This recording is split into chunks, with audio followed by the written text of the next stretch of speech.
바로 이 시간 하나님을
주여 닮아갑니다. 그 약속 따라서 유서 당구하오니 오 주여 내게도 어서 들어주소서. 내게 약속한 은빛 내어주시면 은혜의 저고는 건너편에 떠올라 그 귀한 인조가 내게 밝히 보이니 나 힘을 다하여 주께 간구하니 예수의 사랑 주님에게 희망이 영광의 물결에 온전히 쌓여서 내 영혼의 기쁨 한량 예수의 사랑 바람 물결같이 내게 희망이 영광의 물결에 온전히 쌓여서 내 영혼의 기쁨 다시 한번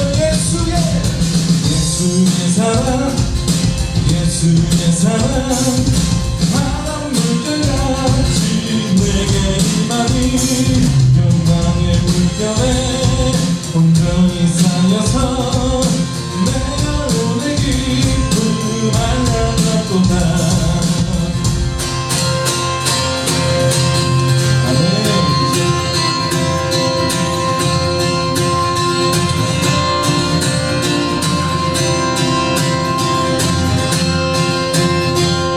내 맘에 문을 여소서 내 맘에 문을 열어 주보게 하소서 주보게 하소서. 내 맘에 문을 여소서 내 맘에 문을 열어 주보게 하소서 주보게 하소서. 주 이름 높이고 영광에 비춰주시며 원은 넘치는 목이 원하네 걸음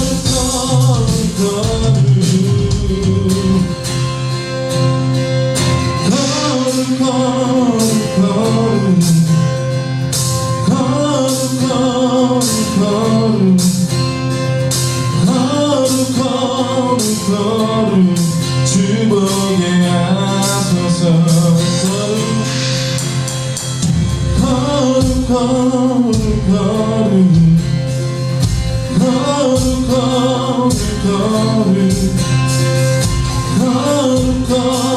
걸음 주보게 하소서. 하소서. 주보게 하소서. 주보게 하소서.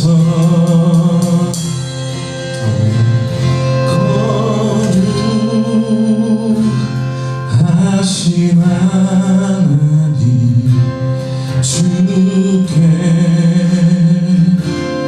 감사드리세. 나 위에 이 땅에 오신 독생자 예수, 나의 마음과 뜻하에 주를 사랑합니다. 나 위에 이 땅에 오신 독생자 예수, 내 곁에 하신 나의 주, 감사내가 내가 약할 때 가난으로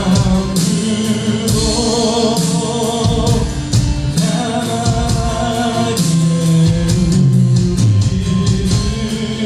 우리를 부족해 하신 나의 주,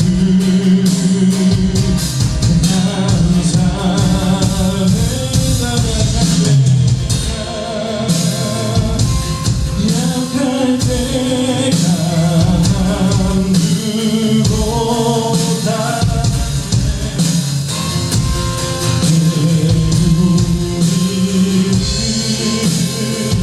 부족해 하신 나의 주,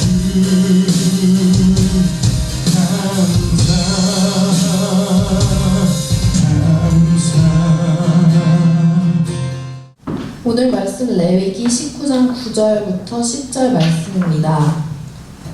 너희가 너희의 땅에서 곡식을 거둘 때에 너는 밭 모퉁이까지 다 거두지 말고 내 떨어진 이삭도 줍지 말며 내 포도원의 열매를 다 따지 말며 내 포도원에 떨어진 열매도 줍지 말고 가난한 사람과 거류민을 위하여 버려두라. 나는 너희의 하나님 여호와이니라. 아멘. 우리가 흔히 흘린다라는 표현을 쓰지 않습니까? 근데 흘린다라는 말에는 좀 부정적인 어조가 강하게 있어요. 음식을 흘리고, 돈을 흘리고, 정신을 흘리고, 많은 것에 우리가 흘린다는 표현을 쓰는데, 뭐 흘렸다라고 해서 좋게 쓰이는 뜻이 별로 없는 것 같습니다. 근데 뭐 웃음을 흘린다라고 할 때 웃음은 좋은 거잖아요. 근데 웃음을 흘렸다라고 해도 뭐 저 사람 누구 꼬시려고 그래? 어장 관리하려고 그래? 뭐 요즘 많이 하는 말이죠. 어장 관리.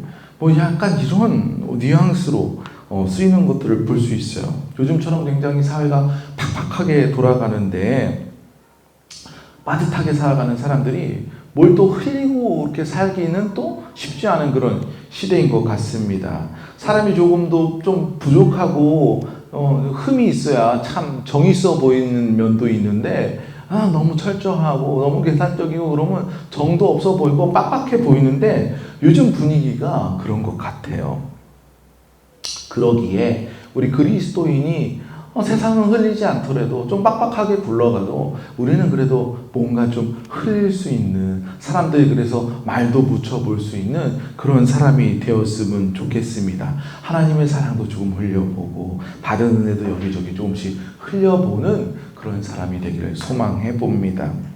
뭐 웃음을 흘리는 사람한테 웃음이 해픈 사람, 어장관리하는 사람이라고 말해도 우리는 하나님의 어장관리를 조금 해도 괜찮지 않을까 생각을 해봐요. 하나님 받은 은혜를 가지고 세상에 나와서 좀 웃음을 또 해프게 흘려서 이렇게 하나님께서 이 사람도 아우러서 품어주는 그런 어장관리가 잘 되었으면 좋겠습니다.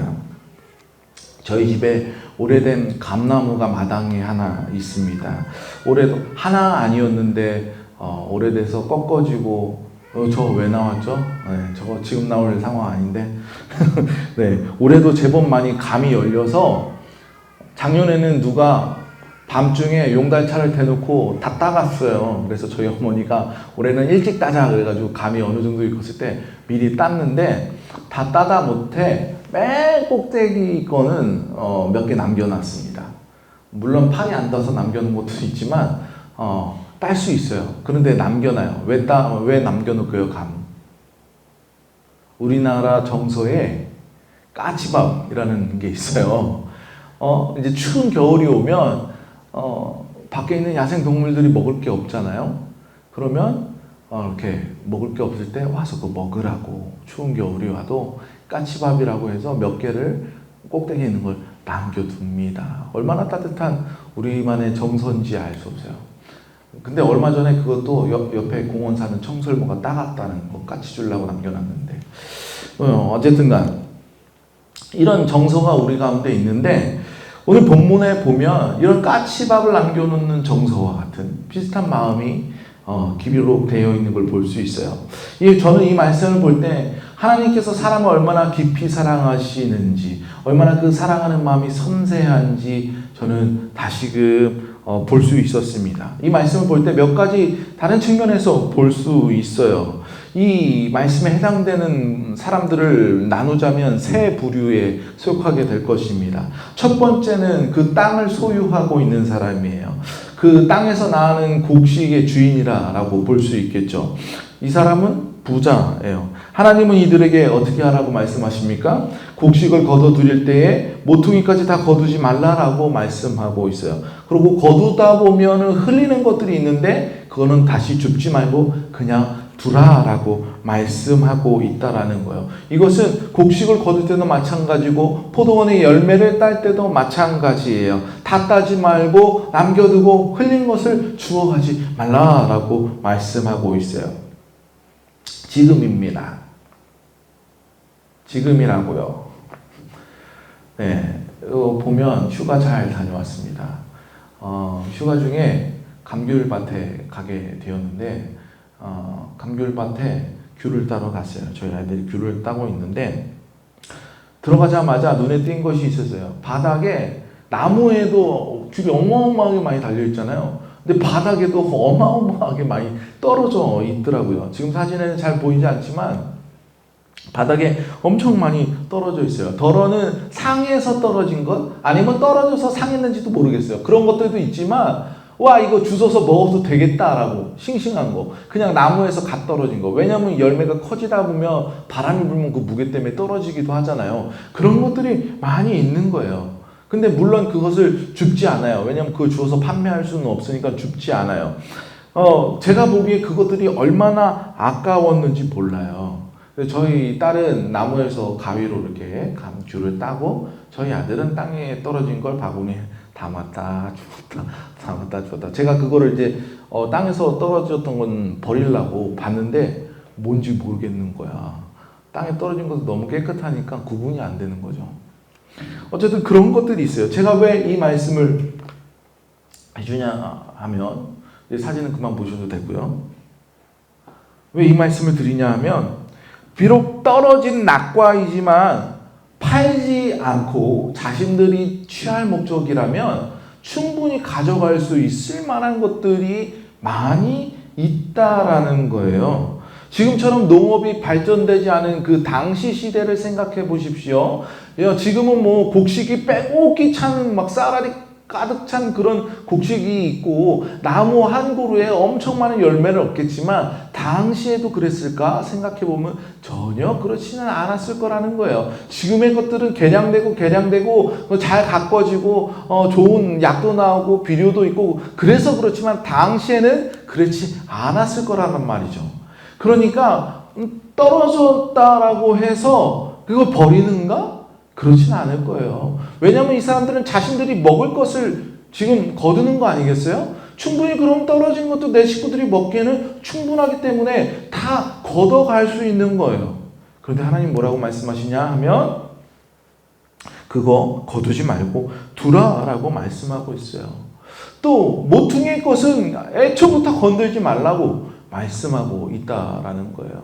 애초부터 건들지 말라. 그럼 모퉁이라고 해서 하찮은 것 아니면은 좀 부족한 것이라고 생각할 수도 있습니다. 그러나 여러분 실제로 어디 밭이나 이런 농장에 한번 가보십시오. 우리가 그곳에 들어갈 때 어디서부터 들어갑니까? 가운데부터 풍덩 들어가는 것이 아니라 그 모퉁이서부터 들어가게 돼요. 뭘 일을 시작하면 밭을 맨다라고 할 때, 약초를 친다라고 할 때 어디부터 시작합니까? 어쩔 수 없이 우리는 모퉁이부터 시작하게 된다라는 거예요. 모퉁이에 있다라고 해서 농부가 그것을 관리를 소홀히 했는가? 그렇지 않았다라는 거예요. 모퉁이에 있는 것도 똑같이 농부의 손을 닿게 돼요. 여러분 밭이나 아니면은 논에 한번 가보십시오. 잡초들이 자라는데 어디에 잡초가 많이 자라는지 아십니까? 밭 가운데 많이 자랄까요? 아니에요. 그 모퉁이, 가장자리에 많이 자라요. 관리가 소홀할 수 있는 부분, 관리를 하지 않는 곳에서부터 그 잡초들의 씨앗이 날라와서 잘 자라볼 수 있는 곳이 가운데가 아니라 그 모퉁이들이에요. 어쩌면 농부들이 가장 손이 많이 가고 가장 열심히 그 작업을 했을, 땀을 흘렸을 곳이 바로 그 모퉁이라는 곳이라는 거예요. 그런데 하나님 뭐라고 말씀하십니까? 모퉁이의 것은 건들지 말라라고, 그냥 두라고 말씀하고 있다라는 것이에요. 제가 아까 그 떨어진 거 아깝다고 말씀드렸잖아요. 그냥 나무에서 떨어진 것도 아까운데 잘 수확을 해서 들고 옮기다가 떨어뜨리는 것들이 있잖아요. 그죠? 그것들은 뭐야? 상태가 좋지 않아서 떨어진 게 아니라, 아니면 너무 녹익어서 떨어진 것도 아니고 덜 익어서 떨어진 것도 아니고 먹을만 했기 때문에, 잘 익었기 때문에 수확을 해가는 가운데 떨어진 좋은 상품이 될 수 있는 거란 말이에요. 그런데 그거 떨어졌어? 그럼 어떻게 해야 돼? 주워가야지. 내 식구 먹을 것도 부족한데. 근데 하나님 뭐라고 말씀하십니까? 그거 건들지 말라라고 말씀하는 거예요. 이 말씀은 모르고 흘렸다라는 말씀이 아니라 고의로 그걸 두라는 말씀이에요. 내가 모르고 흘려가지고 그거 잊어버리라는 말씀이 아니라 그냥 고의적으로 그걸 놔두라는 말씀이에요. 이걸 듣는 이 주인의 마음이 편치는 않았을 거예요. 그러나 하나님은 그냥 두라라고 말씀해요. 조금 세상적으로 계산을 해볼까요? 그냥 두어서 그냥 두는 것들은 좋은 것도 있고 안 좋은 것들도 있을 수 있잖아. 그런데 주인이 다 걷어다가 가난한 사람들에게 나눠줄 때 이렇게 깨끗한 거, 먹을 만한 거 걷어가지고 나눠주면 주인한테도 좋고 또 받는 사람한테도 좋을 수 있잖아요. 그런데 왜 하나님이 그냥 두라고 했을까? 여러분, 주인이 따서 그것을 주었을 때 그것이 누구의 영광이 되겠어요? 하나님은 하나님의 영광을 다른에게 주지 않습니다. 하나님의 영광을 가리지 않도록 그 주인에게 말씀하고 있는 거예요. 또한 가난한 사람들에게 그것을 줄 수 있도록 놔두라고 하는데, 오늘 본문에 해당되는 레위기 19장 말씀을 보면, 마지막 19장의 마지막 말씀 36절 37절 말씀을 보면 공평한 저울과 공평한 추와 공평한 에바와 공평한 흰을 사용하라. 이것은 다 단위를 얘기하는 겁니다. 그러면서 뭐라고 말씀하시냐면, 나는 너희를 인도하여 애굽의 땅에서 나오게 한 너의 하나님 여호와라. 너희는 내 모든 규례와 내 모든 법도를 지켜 행하라. 나는 여호와니라. 하나님이 나는 여호와라고 말씀하시는데 어떤 여호와라고 말씀하고 계세요? 애굽 땅에서 인도하여 낸 하나님이라고 말씀하고 있어요. 이 레위기의 율법이 어떤 상황에 주어지고 있는가? 광야 세월을 지나서 이제 가나안 땅에 정착해가는 사람들에게 주어지고 있는 율법이다라는 걸 우리가 생각해 볼 필요가 있습니다. 여러분, 이 거류민들, 우리가 유목민족들은 땅에 농사를 짓지 못해요. 계속 이동해야 하기 때문에 40년 동안 그 세월 동안 가나안을 향해서 가고 있는 이 출애굽을 한 이스라엘 사람들은 땅이 없었어요. 근데 지금 하나님께서 허락하신 가나안 땅에 그 땅을 받고 농사를 시작하고 있어요. 그 땅을 누가 주셨습니까? 하나님이 주셨어요. 그 생명을 누가 주셨습니까? 하나님이 주셨어요. 그 열매를 주신 분도 하나님입니다. 이 주인이 이건 내 거야, 이 땅의 주인은 나야, 이 생명의 주인은 나야 라고 생각하는 것은 하나님의 권위에 도전하는 것이고 하나님을 이 땅을 우상으로 삼는 것이에요. 하나님은 그것을 여지를 주지 않고 하나님은 그곳에 두라라고 말씀하시는 것. 여전히 그가 하나님의 속한 백성이다라는 것을 말씀해 주고 있는 것입니다. 두 번째 부류는 그 땅에서 일하는 사람이에요. 그 땅 주인이 직접 일할 수도 있지만 일꾼들이 그 집에 속한 사람들이 있거나 아니면 고용된 사람들이 있을 수도 있겠습니다. 그 집에 속한 일꾼들이 있다면, 그 종들이 있었다면 무조건 많이 걷어들여야 유익해요. 왜냐하면 그렇게 해야 나한테 돌아오는 양도 많이 있기 때문이에요. 일꾼들은 품삯을 바꾸면 땡이다 라고 생각할 수 있지만 품삯을 바꿔도 하나님의 말씀에 따라 흘린 것 있으면 나도 주워갈 수 있잖아. 그렇잖아요? 그런데 그걸 누가 와서 주워가기 전에 나도 죽고 싶어. 그러나 하나님은 그것들을 두라라고 말씀하시죠. 이런 추수 때의 일상을 아주 잘 보여주는 이야기가 성경에 있는데 룻기를 보면 그 이야기가 있습니다. 룻기의 배경은 이렇죠. 시어머니 나오미가 그 남편이 죽어요. 그리고 그 며느리 룻이 있는데 그 룻의 남편 이 나오미 아들도 죽게 되죠. 그래서 이방 나라에 있다가 이제 우리가 이곳에서 할 것도 없고 죽게 되었으니까 우리 고향으로 돌아가자 해서 베들레헴으로 돌아가게 됩니다. 근데 이 죽은 나오미의 남편 친척 보아스의 밭이 있어요. 이곳에 가서 나오미는 자신 늙었기 때문에 이 며느리 룻을 보내게 됩니다. 그래서 룻이 그 친척 보아스의 집에서 떨어진 그 아이들을 모으게 되죠. 그런데 그것을 본 보아스가 이렇게 얘기합니다. 룻기 2장 15절 룻이 이삭을 주우러 일어날 때 보아스가 자기 소년들에게 명령하여 이르되 그에게 곡식 단 사이에서 줍게 하고 책망하지 말며 또 그를 위하여 곡식 다발에서 조금씩 뽑아 버려서 그에게 줍게 하고 꾸짖지 말라 하니라. 여기서 우리는 보아스의 놀라운 인격을 볼 수 있지만 지금 보려고 하는 건 이 보아스의 인격이 아니라 그 당시 분위기예요. 보아스가 룻에게 어디에서 줍도록 하라고 얘기하고 있어요? 단과 단 사이에, 곡식을 거두고 모은 단과 단 사이. 왜냐하면 맨 땅에 있는 것보다 어쩌면 그 단과 단 사이에 곡식을 많이 거둬들인 그 모아놓은 사이가 많이 떨어져 있지 않았겠어요? 그러고 조금씩 일부러 흘려라고, 일부러라도 흘려서 더 많이 주워가게 하게 하고 있어요. 그런데 거기 뭐라고 말하고 있습니다. 책망하지 말고 꾸짖지 말고 라고 얘기하고 있어요. 이 사람들은 하나님 말씀대로 살아가는 건 맞아요. 그런데 눈치를 준다 이거예요. 그 사람들이 와서 가난한 사람들과 거류민들이 주워갈 때 눈치를 주는 거예요. 왜냐하면 내 친한 사람이 와서 더 많이 주워가게 하기 위해서, 혹은 자신들이 나중에 주워가기 위해서 그렇게 하고 있었다라는 거예요. 사회의 분위기가. 그리고 웬만하면 일꾼들은 흘리지 않으려고 하겠죠. 그러나 보아스는 거기에 조금 더 흘려라고 얘기하고 있다라는 거예요. 어쩌면 여기서 일하고 있는 일꾼들은 그 살림이 별로 넉넉하지 않은 사람에 속하는 사람일 수 있겠습니다. 다른 사람을 뒤돌아볼 그런 여유가 없는 사람들이 대부분이 그곳에서 나와서 품삯을 받고 일하거나 그 집의 노예로 살고 있지 않았겠어요. 그럼에도 불구하고 하나님께서 뭐라고 말씀하십니까? 너의 이웃들을 위하여서 그곳에 더 흘려두라고, 남겨두라고 말씀하고 있어요. 이거는 그 밭의 주인들에게도 해당하는 말이지만 여기 가운데 일하고 있는 이들에게도 동일하게, 하나님의 사람이라면 동일하게 해당되는 말씀이다라는 거예요.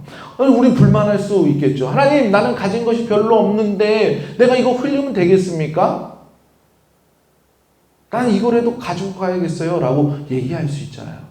그러나 거기에서 나와 일할 수 있는 사람은 그 일할 수 있는 신체적인 건강함이라도 있는 사람이고, 내가 다 거두지 않아도 내 주인의 집에서 먹고 살 수 있는 환경을 가진 사람이에요. 더 넉넉하지 못할지라도. 이 사람들은 언제 선행을 베풀 수 있겠습니까? 이렇게 남의 밭에서 일할 때 하나님의 말씀을 따르면서라도 선행을 행할 수 있는 기회가 주어진다라는 거예요.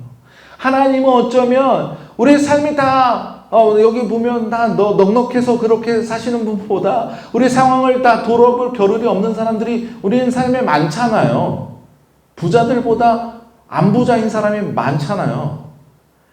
우리는 언제 선행을 행할 수 있고 언제 베풀 수 있겠어요? 하나님이 그러나 우리에게도 그런 기회를 주신다라는 거예요.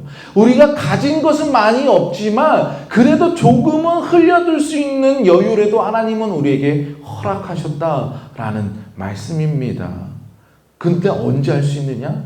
그렇게 우리가 행하며 살아갈 때, 장거 행하며 살아갈 때, 내 주머니에 1,000원짜리 동전이 있을 때, 혹은 누군가 앞에 구걸하는 누군가 있을 때 그 그릇 걷어차지 마시고요. 저거 가짜 아니야? 가짜면 어때? 그렇게 행할 수밖에 없는 형편에 내몰린 사람이 그 가운데 엎드려 있다면 여러분 가진 그 동전 1,000원짜리 몇 개라도 줄 수 있는 그 여유가 여러분 가운데 있기를, 그렇게 살아갈 수 있기를 축복합니다. 마지막으로 그 자리에서 가장 불쌍한 처지라고 볼 수 있는 나그네, 거류민들 혹은 가난한 사람이라고 말씀하고 있는 그들이 있어요.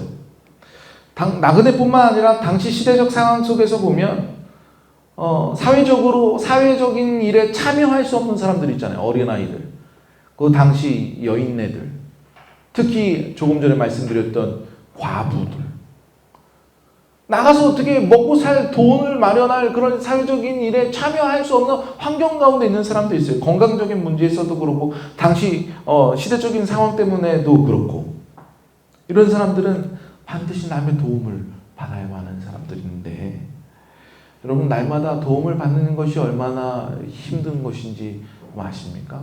날마다 가서 누구에게 손을 벌려야 되는 그 상황이 얼마나 그 자신들에게 힘든 상황인지 여러분 생각해 보십시오. 더러는 저희 교회에도 가끔씩 그런 분들 오시죠. 당당하게 막 내 거 막 주워가려고 그러시는 분들이, 마음이 아프시고 정신이 아프신 분들, 그런 분들도 계시잖아요.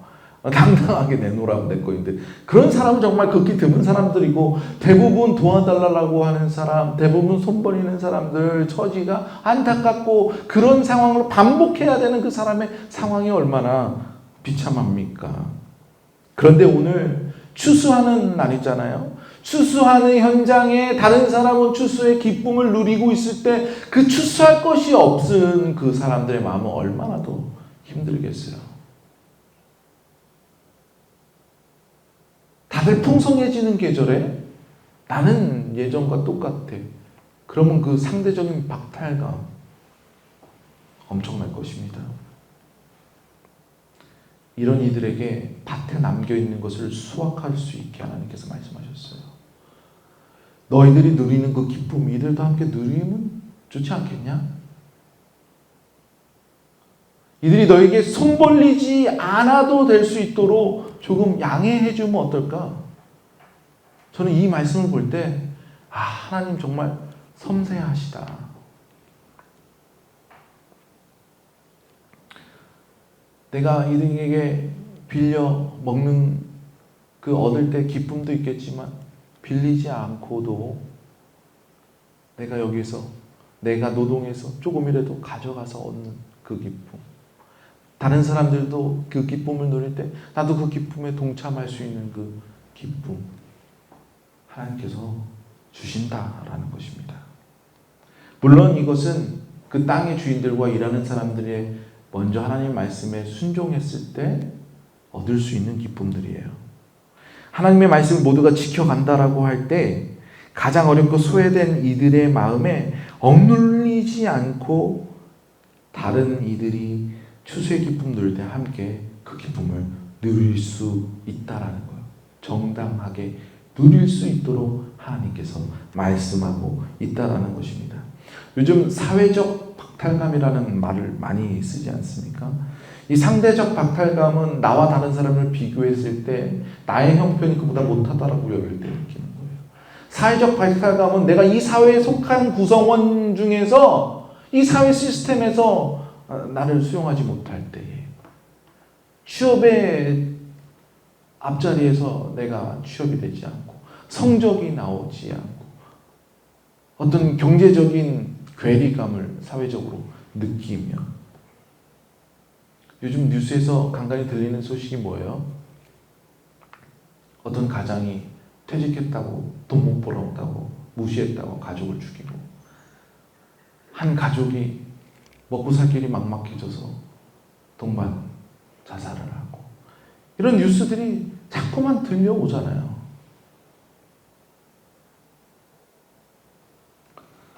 여러분들도 이런 실패 경험해 보셨죠?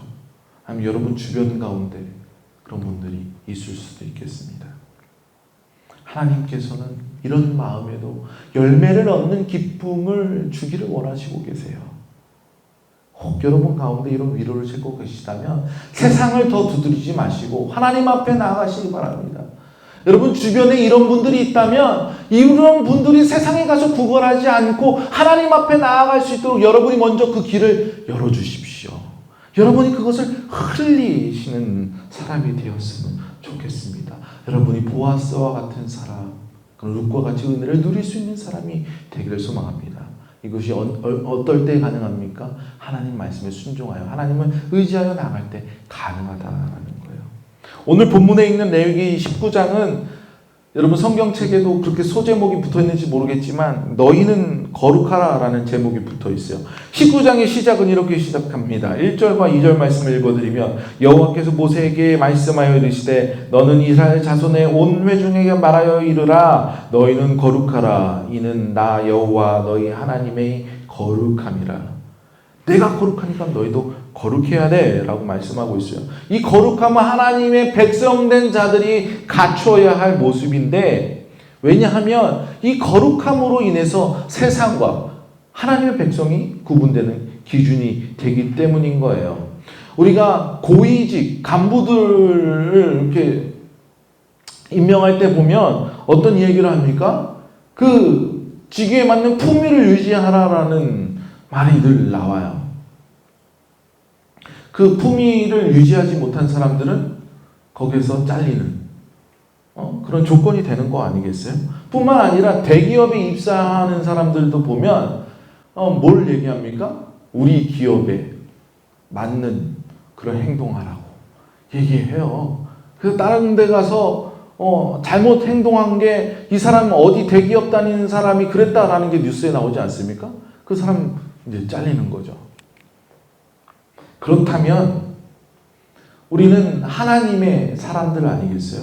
그 품위를 어떻게 유지해야 돼요? 우리에게 어울리는 그 품위는 바로 이 거룩이다라는 것입니다. 이 19장 말씀에 보면 그 거룩해야 되는 세상과 분리되고 세상과 다른 그 거룩의 모습을 갖춰가기 위한 이야기들이 계속해서 나와 있어요. 그 중에 하나가 오늘 말씀입니다. 우리의 거룩의 모습은, 여러분 생각하는 거룩의 모습은 어떤 것입니까? 주일날 옷을 잘 차려입고 깔끔하게 주님 앞에 주님 나 나왔습니다. 손 들고 예배하는 하고 돌아가고. 이게 거룩의 모습이에요? 성경에서는 어디에도 그런 모습이 나오지 않아요. 그걸 거룩하다라고 얘기하는 하는 말씀이 없다라는 거예요. 하나님의 거룩은 세상 사람들과는 다른 방식으로 살아가는 것이 거룩이에요.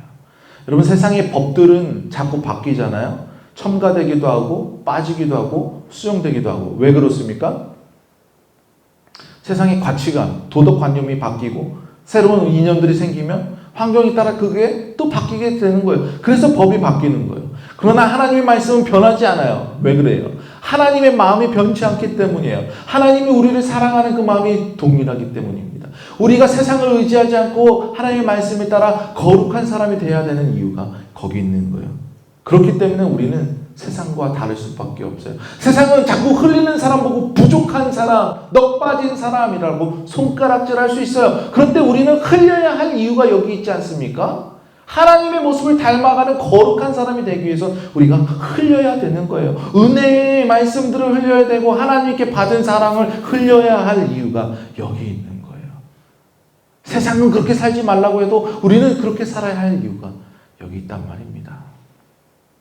오늘 여러분이 예배를 마치고 세상에 나아갔을 때 또 여러분이 그렇게 살지 못하도록 세상에 얘기할 거야. 너 왜 자꾸 흘려? 왜 자꾸 쟤 도와줘? 너 그러면 안 되는 거야. 부족한 거야. 네 악감이나 잘해 라고 말할 수 있어요. 그러나 하나님은 그렇게 살기 원하지 않아요. 그건 세상과 똑같이 사는 사람이에요.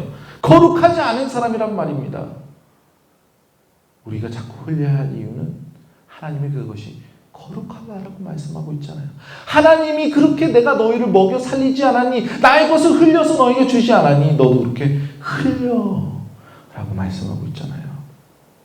이제는 우리가 하나님의 마음을 넉넉히 흘릴 수 있는 성도, 그렇게 거룩하게 살아갈 수 있는 성도가 되시길 주님의 이름으로 축원합니다. 기도하시겠습니다.